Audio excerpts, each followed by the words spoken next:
اللہ تعالیٰ نے قرآن مجید میں یہ بتایا ہے کہ انسان دو چیزوں کا مجموعہ ہے۔ ایک اس کا حیوانی وجود ہے، یہ بالکل اسی طرح ہے جس طرح دوسرے حیوانات کا وجود ہے۔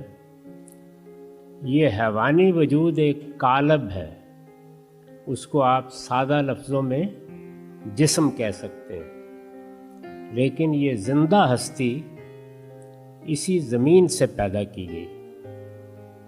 اور قرآن نے یہ بات بھی واضح کر دی ہے کہ سمندروں کے کنارے جو دلدل سی بن جاتی ہے وہاں سے ابتدا ہوئی اور پھر کئی صدیوں کے مراحل سے گزرنے کے بعد وہ حیوانی وجود پایہ تکمیل کو پہنچا۔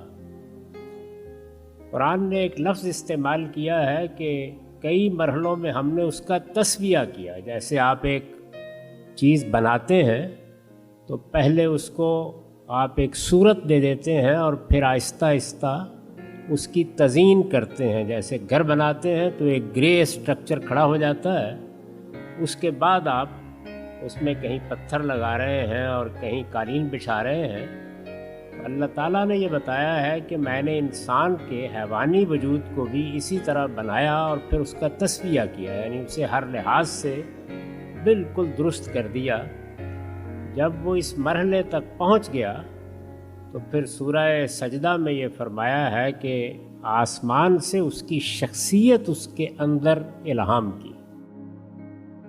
اس طرح انسان اپنے جسم یا اپنے قالب کے لحاظ سے ایک زمینی ہستی ہے اور اسی طرح بنا ہے جس طرح کے دوسرے جانور پیدا ہوئے ہیں، لیکن انسانوں کی جو نسل اس وقت موجود تھی اور اس کے حیوانی وجود کے بے شمار نمونے پیدا ہو چکے تھے، ان میں سے دو کا انتخاب کر کے انہیں انسانی شخصیت دی گئی۔